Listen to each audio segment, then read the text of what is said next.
بسم اللہ الرحمن الرحیم الحمدللہ رب العالمین والصلاة والسلام علی سیدنا مولانا محمد سید الاولین والآخرین وعلی آلہ واصحابہ اجمعین اما بعد۔ سورہ النحل کا جو رکوع آج ہم پڑھیں گے وہ آیت نمبر 71 سے آیت نمبر 76 تک ہے۔ اس میں ایک خاص استدلال کیا جا رہا ہے ان کافروں کے طریقہ کار کے خلاف کہ جو اللہ کے سوا بتوں کی عبادت کرتے ہیں، ان کی پرستش کرتے ہیں، ان کو خدا مانتے ہیں۔ جب ان سے کہا جاتا ہے کہ تم کیوں کرتے ہو اللہ کو چھوڑ کر دوسروں کی عبادت، تو بعض ان میں سے کہنے لگتے ہیں کہ نہیں، ہم اللہ کی بھی کرتے ہیں مگر بتوں کی بھی کرتے ہیں، کیا پریشانی ہے بھئی، ہم تمہارے اللہ کی عبادت کریں گے، پھر ساتھ میں اگر بتوں کا بھی کر لیں تو کیا پریشانی کی بات ہے، تمہارے اللہ کو کیا پرابلم ہے اگر ہم اللہ کو چھوڑ کر دوسروں کی عبادت کر لیں تو۔ اس طرح کی اللاجیکل قسم کی اور غیر معیاری قسم کی بات یہ لوگ کیا کرتے تھے، تو اللہ تعالیٰ اس کا ایک لاجیکل جواب دے رہا ہے۔ اعوذ باللہ من الشیطان الرجیم۔ واللہ فضل بعضکم علی بعض فی الرزق فما الذین فضلوا براد رزقہم علی ما ملکت ایمانہم فہم فیہ سواء افبنعمت اللہ یجحدون۔ صدق اللہ العظیم۔ اللہ تعالیٰ فرماتا ہے کہ اللہ تعالیٰ نے تم کو رزق کے معاملے میں ایک دوسرے پر فضیلت بخشی ہے۔ دنیا میں جتنے لوگ ہیں سب کے پاس مال دولت اور ٹیلنٹس، فضیلتیں، نعمتیں ایک جیسی نہیں ہیں۔ کسی کو بہت دیا گیا ہے، کسی کو کم دیا گیا ہے، کسی کے پاس کچھ ہے، کسی کے پاس کچھ ہے۔ تھوڑی دیر کے لیے مان لو کہ تمہارے پاس ڈھیر ساری دولت ہے، تمہاری ضرورت سے کئی ہزار گنا زیادہ دولت تمہارے پاس ہے، اور وہی تمہارے پاس کے جو غلام نوکر چاکر ہیں ان کے پاس بالکل پیسہ نہیں ہے، ٹھیک ہے؟ اگر ایسی صورتحال میں اللہ تعالیٰ یہ کہے کہ سب کو برابر برابر دولت تقسیم کر دو، جتنے انسان ہیں سب کے پاس برابر برابر دولت رہنا چاہیے، کسی کے پاس کم کسی کے پاس زیادہ نہیں رہنا چاہیے، اگر یہ فیصلہ سنایا گیا، ایسا حکم نافذ کیا گیا تو جو غریب لوگ ہیں وہ تو بڑے خوش ہو جائیں گے، لیکن جو امیر لوگ ہیں ان لوگوں کا کیا بنے گا؟ کیا وہ آسانی کے ساتھ اپنی دولت دے دیں گے؟ تو ذرا سوچو، تم کو جو دولت ملی ہے اگرچہ کہ وہ بھی اللہ کی دی ہوئی ہے، اس کا دینا، تمہاری دولت میں کسی اور کو حصہ دار بنانا تم کو گوارا نہیں ہے، تو اللہ تعالیٰ کی بنائی ہوئی اس سلطنت میں اللہ تعالیٰ کو کیسے گوارا ہو سکتا ہے کہ اس کے سوا کسی اور کی عبادت کی جائے؟ فَمَا الَّذِينَ فُضِّلُوا بِرَادِّ رِزْقِهِمْ عَلَى مَا مَلَكَتْ أَيْمَانُهُمْ فَهُمْ فِيهِ سَوَاءٌ۔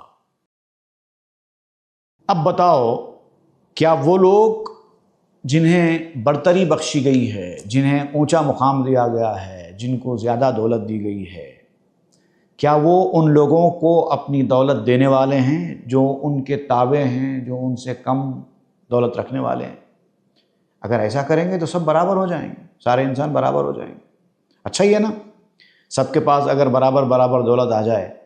بھئی اگر دنیا میں جتنے امیر لوگ ہیں، اگر ان کی دولت دنیا کے سارے غریبوں میں تقسیم کر دی جائے تو دنیا میں ایک آدمی بھی غریب نہیں رہے۔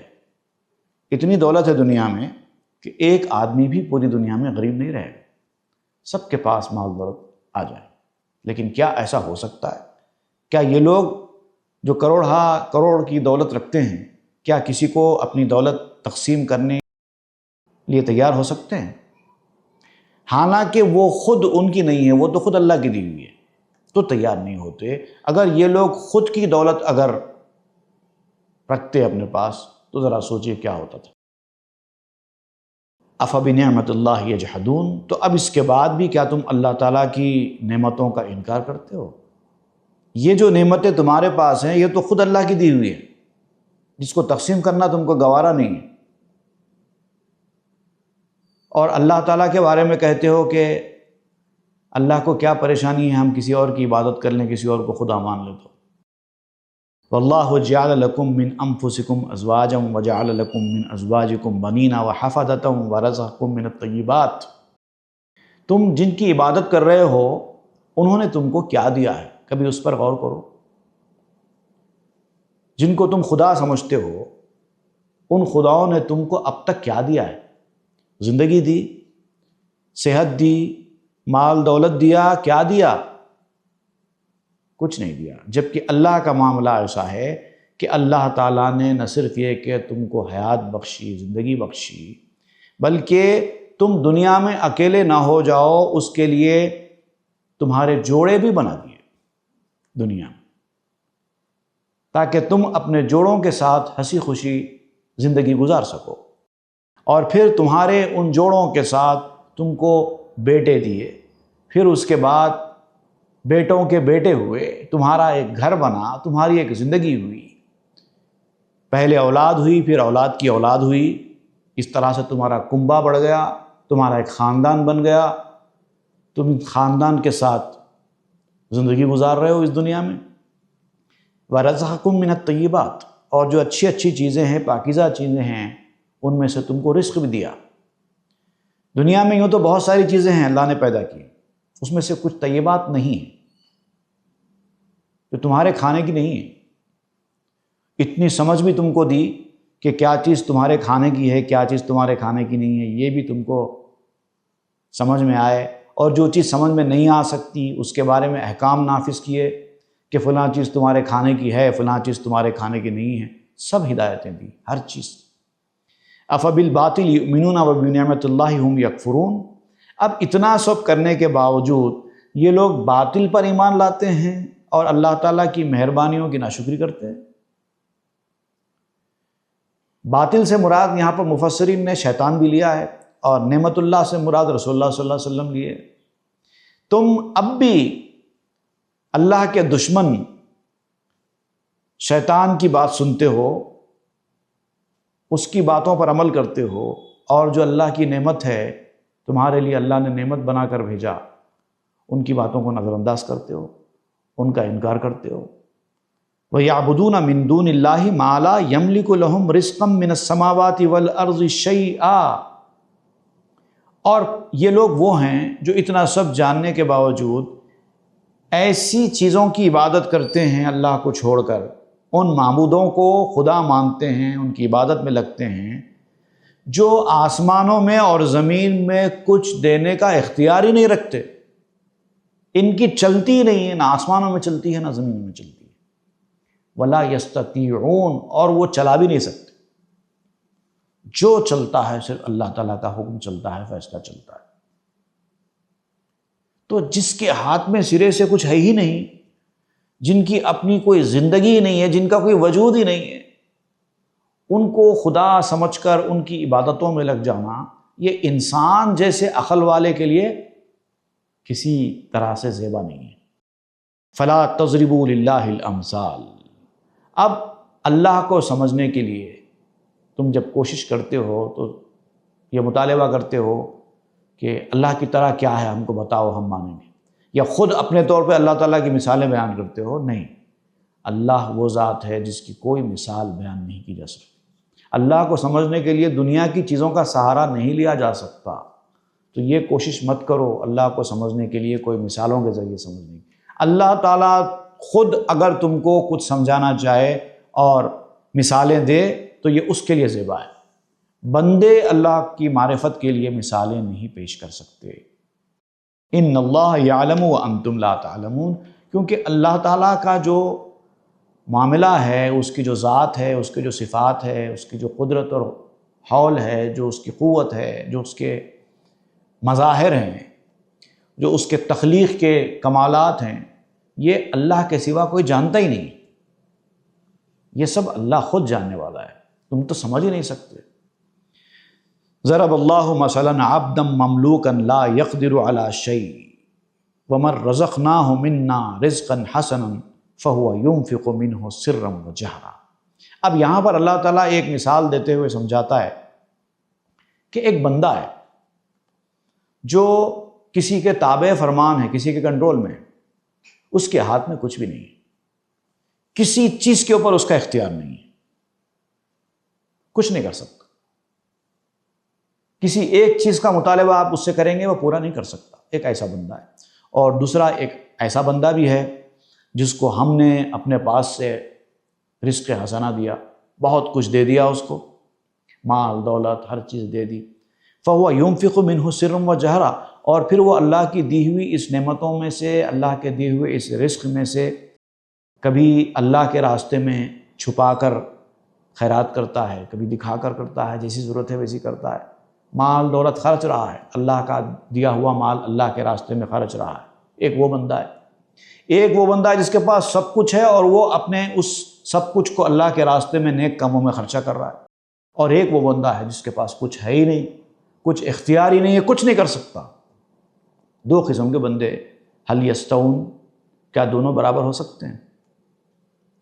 تو جب انسانوں میں، بندوں میں جب دو بندے برابر نہیں ہو سکتے تو پھر ایک وہ جس نے کائنات کو پیدا کیا اور ایک وہ جس کو کوئی پیدا ہی نہیں کیا، اس کا کوئی وجود ہی نہیں ہے، دونوں کیسے برابر ہو سکتے ہیں؟ الحمدللہ، الحمدللہ، تمام تعریف اللہ کے لیے ہے۔ اب تو حقیقت سامنے آ گئی نا، بل اکثرہم لا یعلمون، اس کے باوجود بھی بعض لوگ ایسے ہیں جو یہ بات جانتے ہی نہیں، اور وہ ایسے لوگوں کی اکثریت ہے، زیادہ تر لوگ ایسے ہی ہیں۔ وَضَرَبَ اللَّهُ مَثَلَ الرَّجُلَيْنِ أَحَدُهُمَا أَبْكَمُ لَا يَقْدِرُ عَلَى شَيْءٍ وَهُوَ كَلٌّ عَلَى مَوْلَاهُ أَيْنَمَا يُوَجِّههُ لَا يَأْتِ بِخَيْرٍ۔ اسی طرح ایک اور آدمی کی مثال اللہ تعالیٰ بیان فرماتا ہے، دو آدمیوں کی مثال بیان کرتے ہوئے ایک آدمی کے بارے میں کہتا ہے کہ ایک شخص ہے جو گونگا ہے، گونگا بہرا، سارے صفات سے محروم ہیں جو انسانوں کو ہوتے ہیں، اور کوئی چیز کی قدرت نہیں رکھتا، کچھ نہیں کر سکتا۔ وَهُوَ كَلٌّ عَلَى مَوْلَاهُ، جو اپنے مالک کے اوپر بوجھ بنا ہوا ہے۔ اَيْنَمَا يُوَجِّهُ لَا يَأْتِ بِخَيْرٍ، اگر اس کا مالک اس کو کسی کام سے بھی بھیجے تو وہ کچھ نہیں کر سکتا، کبھی کوئی بھلائی کے ساتھ واپس نہیں آ سکتا۔ تو اپنے مالک کی اطاعت گزاری میں بھی ناکام ثابت ہوا، وہ آدمی ہے۔ اور دوسرا وہ آدمی ہے جو انصاف کے ساتھ، وَمَن يَأْمُرُ بِالْعَدْلِ، انصاف کے ساتھ، عدل کے ساتھ لوگوں کو حکم دیتا ہے، لوگوں کو بھلائی کی طرف بلاتا ہے، وَهُوَ عَلَى صِرَاطٍ مُسْتَقِيمٍ، اور وہ راہ راست پر ہے، صراط مستقیم پر ہے، چلتا ہے۔ کیا دونوں برابر ہو سکتے ہیں؟ ایک آدمی اپنے اختیار سے شیطان کو مات دے کر صراط مستقیم پر چل رہا ہے، اطاعت گزاری فرمانبرداری کے مظاہرے کر رہا ہے۔ دوسرا وہ ہے جو کچھ کر نہیں سکتا، اس سے کوئی بھلائی ہوتی ہی نہیں۔ کیا دونوں برابر ہو سکتے ہیں؟ تو جب یہ چیزیں برابر نہیں ہو سکتی انسانوں کے اندر ہی، جس کے اندر تھوڑا سا فرق ہے، حالانکہ انسان بہرحال انسان ہوتا ہے، ہر انسان برابر ہے، اس کو بھی آنکھیں، اس کو بھی کان، اس کو بھی چلنا پھرنا، کھانا پینا، ساری چیزیں ہر انسان کے اندر ہوتی ہیں۔ تو اتنا سب کچھ ہونے کے باوجود، ایک جنس ہونے کے باوجود اتنا بڑا فرق ہے۔ تو یہاں دیکھو، یہ تو انسان سے بہت بہت اعلیٰ، کیونکہ انسان کو پیدا کرنے والا، اور ایک طرف دوسری مخلوق ہے جو انسان سے بھی گئی گزری ہے۔ انسان تو پھر بھی کچھ کر سکتا ہے، بول سکتا ہے، دیکھ سکتا ہے، سن سکتا ہے، کچھ تو کر سکتا ہے، یہاں تو کچھ بھی نہیں، ہاتھ بھی نہیں ہلا سکتا۔ یعنی ایک ایکسٹریم اینڈ ہے اور ایک ایکسٹریم اینڈ ہے، آپ ایسا سمجھیے، اور آپ دونوں کو برابر سمجھتے ہیں، اس کی بھی عبادت کرتے ہیں، اس کی بھی عبادت کرتے ہیں۔ یہ کون سی لاجک ہے، کون سی عقل مندی کی بات ہے؟ انسان ہو کر ایسا سوچتے ہو؟ تو ایسا نہیں ہو سکتا۔ بیکار کی لاجک انسان کو زیب نہیں دیتی۔ اللہ بہرحال اللہ ہے، بندے بہرحال بندے ہیں، ان کا کوئی مقابلہ نہیں ہے۔ اور جو وہ چیزیں ہیں جن کے اندر تو کوئی جان ہی نہیں ہے سرے سے، وہ تو انسان کے برابر بھی نہیں ہے، انسان بھی ان سے افضل ہے۔ مٹی پتھر کی بنی ہوئی چیزوں سے تو انسان بھی افضل ہے۔ اب انسان اپنے سے اتنی کمتر چیز کو خدا مانے، اس کی عبادت کرے، یہ تو اس کی توہین ہے۔ یہ ہے ایک لاجیکل ریزننگ جو اللہ تعالیٰ بیان کرتا ہے توحید کے سلسلے میں۔ صدق اللہ العظیم و صدق رسول النبی الامین کریم نحن علی ذلک لمن الشاہدین والشاکرین آمین والحمد للہ رب العالمین.